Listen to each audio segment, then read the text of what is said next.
what isn't in much doubt, at least from the NFL's perspective, is that they will play their games, whether it's in front of fans or no fans. Dolphins owner Stephen Ross was on CNBC's Squawk Box yesterday. Here's Ross expressing his belief that the NFL will indeed proceed. I think there definitely will be a football season this year. The real question is, will there be fans in the stadiums? I think right now today, we're planning on having fans in the stadiums. And again, the plan is to have fans in the stadiums. The question is, how many fans will be there? I know that at Hard Rock Stadium, where the Dolphins play, there's been some contemplation of a reduced capacity. But again, that's all to be seen. They're going to play the games. At least that's the message that has consistently come from the NFL. They have never wavered on that. One way or the other, they're getting these games in. There's too much money at stake, and they believe that by the time we get to September, the testing will be at a point where it's not easy. It's going to be a major inconvenience for everyone to be tested constantly, but there's a way to do it to properly screen the players, the coaches, everyone before they come into a facility. And I think they're going to have to do it every day they show up for work to make sure they're not positive for the coronavirus. And they believe they're going to get it done, Chris. And I've seen nothing from the NFL, from management, from the teams to suggest any crack, any wavering, any suggestion that this just isn't going to work. They are determined to make it happen.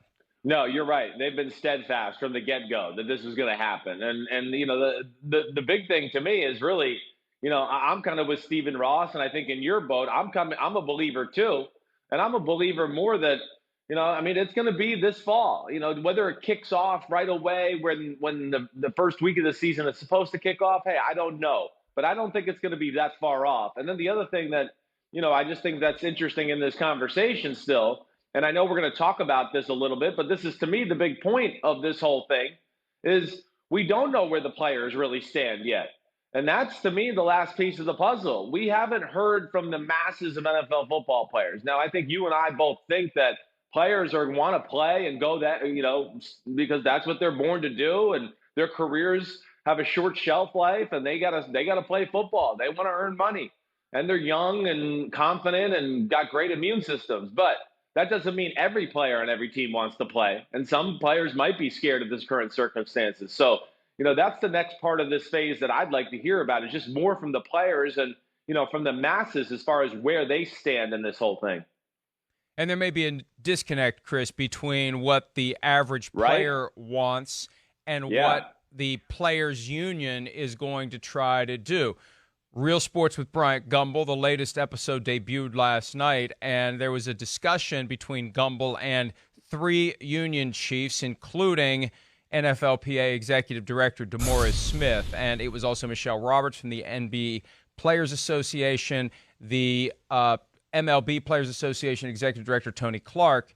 They each were asked to peg on a scale of 1 to 10, with 10 being absolutely certain whether or not their sports will play in 2020, and they all were in that range of 6 to 7. The last one to go was D. Smith, and he said probably a 6 or a 7. A lot depends on what happens with the other sports.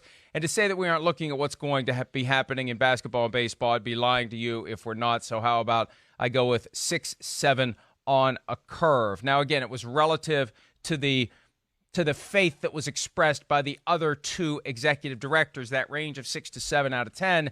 I think that would surprise some people that the NFLPA is that low at a time when, if you put the NFL management on a scale of 1 to 10, it would be 11, Chris, to have the NFLPA executive director in that range of 6 to 7. A little jarring. And it's a reminder that there will be things that have to be negotiated between the league and the union before they can have practice, before they can play games. Unless the league just takes the position, hey, look, we're here. Report for work or don't. And if you don't, suffer the consequences. But you've got contracts to be here, and we're saying that the facilities are open, and we're expecting you to show up. Now, I hope it doesn't come to that. I hope there is cooperation in working out the terms of a return. But there will be, I assume at some point, an effort to sit down and work something out between the league and the union. And what D. Smith said in the program that debuted last night is a reminder that there may be some pushback from the union as it relates to some of the procedures that the league may be proposing for practices and for games. Yeah, well, you know, I mean, I would think the players are probably like higher than DeMaurice Smith as far as is what they're expecting a football play. I would say the players are around like 7 or 8, maybe 8 or 9, really, in most cases. But again, there are going to be players in certain locker rooms that are going to have concerns. And, NFL management, they can be steadfast and, it's 11 out of 10 and we're going to play and all that. That's fine and dandy. You're not the ones, though, that got to go out there and sweat and bleed and hit each other and do all that. And, NFL management and all that, owners, everybody else, they can still live a pretty protected life here as they go forward. But for NFL football players, you got to get everybody on the same page here with a full contact sport and a sport that's got body pile-ups on a play-by-play basis. And germs are always being, passed around and things like that, as we've talked about many times. So I think it would be a bad look if the NFL took that hard stance. It was like, facilities open. Here we go. Start playing football. We're open for business. I think that would be very insensitive to do to the players. But you're touching on something here, Chris, and this is something that one of us has said over and over again for the past couple of months, and it ain't me. The players want to play, and the players aren't worried about the virus. They want to play. The risks that they take on any given play during a football game, when you put the virus on the scale, it's going to be a lot lower than some of the other more immediate physical trauma that they may endure. They're not thinking about it. They're not worried about it. And here's where the union management gets caught in the middle here, because the league could try to create a wedge between the rank and file and between union leadership by taking the position that, look, this is what we're going to do, this is what we propose, and the players are going to say, let's do it, even if union management is saying, let's take some time and think about it and talk about it. And moments after we posted the story at ProFootballTalk.com yesterday with D. Smith's estimation that it's a 6 or a 7, that the NFL will even play at all in 2020, a prominent agent texted me and said, does D understand his players want to play football and earn their livings playing football? And, I mean, that's the bottom line. There you go. They want to play. They want to make their money. They're not going to give up their money. Nobody's going to pay them to not play. So, and they want to play football. This is the same mentality that infects every labor negotiation between the league and the union. Will they take a lockout? Will they go out on strike? No.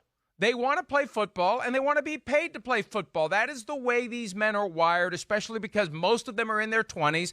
Most of them are in their early 20s. They want to play football while they can. They want to get paid to play football while they can.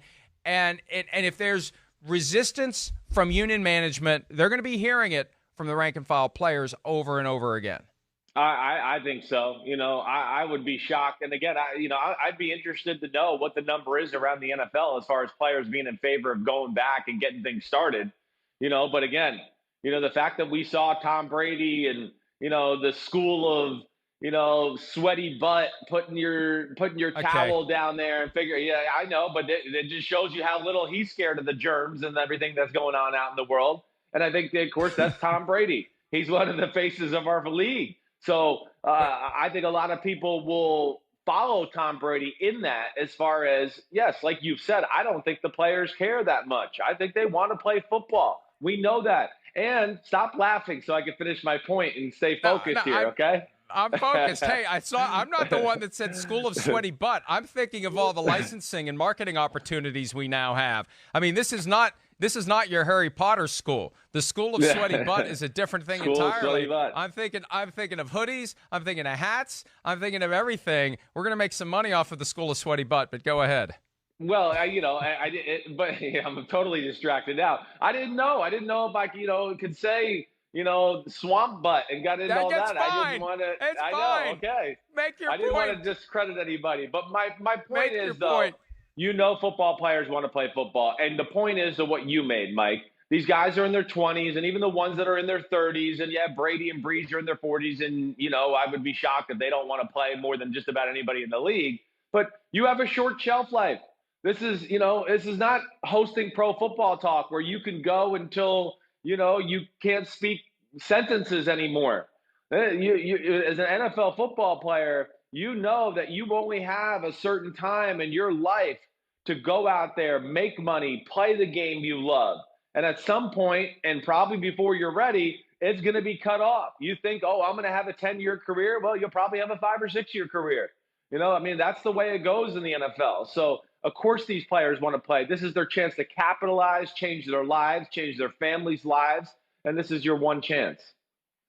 Well, before you cut the ribbon on the School of Sweaty Butt, I had a thought that I and this is a concern that I have now, because back in March there was a spirited fight among union leadership as to whether or not they would endorse the current collective bargaining agreement. And in a weird sort of a way, any and all negotiations and potential friction that could arise between the league and the union as it relates to the terms of a return to play and practice, etc., that could become kind of a surrogate battlefield for those who lost. You know, and it's there's a lot of testosterone involved in this. There's a lot of pride. There's a lot of ego, right? The people who were pushing against the CBA lost. And this is their mulligan, potentially, to come back and just create chaos, right? We're going to get a win this time. We're going to show you, NFL, you rammed that CBA down our throats. We're not accepting your terms.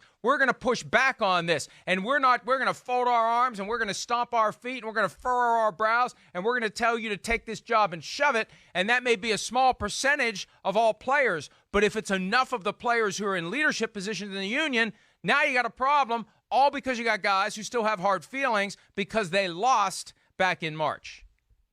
Well, I never thought about that, but I mean, listen, I don't know if I think that there'll be enough traction for that. It's human nature. Right. I think there'll be a few in the group that'll certainly want to ruffle the feathers or make things hard in this process. There's no doubt. You know, to me, Mike, I know we talked about this a few weeks ago, but and again, listen, I know I'm no lawyer and I'm not a businessman and my brain doesn't work that way. I mean, as we've seen here, I can barely speak English. But, you know, the thing I just would be interested to know, the NFLPA, why not start getting some voting, getting some feelings going out for, you know, how the players feel right now about, you know, the process and what it will take to make everybody feel comfortable. You're right. I mean, I'm with you. I don't think many players are really going to care, but there's going to be a small faction that either aren't going to be comfortable or going to have issues with the CBA and maybe cause problems, whatever it may be. But I would want to gauge a temperature test here a little bit, you know. And the other thing I just bring up too, Mike, go ahead. No, well, and this is the first opportunity, I think, to get that indication of what the temperature is on the situation. Charles Robinson of Yahoo reported on Tuesday that coaches could return to team facilities next week. We saw a rash of announcements yesterday from various states saying, hey, we're good to go with professional sports. New Jersey, which had been shut down. New York made it clear. Other states doing the same. So coaches could be back next week, which means that all 32 teams will be able to open their facilities, and there could be a door that opens for mini camps in June, as early as June 15, as late as June 27. That was the report from Charles Robinson. The NFL quickly said, we're not putting any dates on a return, and then J.C. Tretter, the new NFLPA president, tweeted something that I think crystallizes the point we've been making. This isn't just the NFL's call, said Tretter. Our union has not agreed to any reopening plan. Any reports about coming back to work are hypothetical. You will hear from the NFLPA when there are new developments. See, you will hear from us. In other words, we call the shots. Well, you don't. It's a mutual thing. Just that attitude, and I'm not criticizing it, I'm trying to interpret it, but that attitude that is reflected in that last sentence, you will hear from us when there are developments. That is a flexing by the union. Whether J.C. Tretter intended it or not, that is a flexing by him of their muscle and their will and their position that we got a seat at the table, and we ultimately control the table because you can't play the game without us. Well, it goes back to what we started the segment with. The owners have been so steadfast and 100%. We're going forward. We're having the season.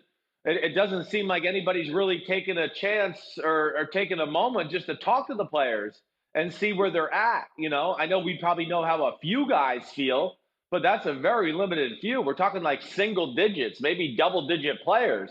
And of course, there's thousands of players in football. So yeah, these are the things that, you know, I think got to get figured out soon too, Mike, because listen, this is the other thing that I would be worried about, especially if I'm a head coach of a football team. You know, I would want a different training camp this year too. You know, with no OTAs, probably no mini camps.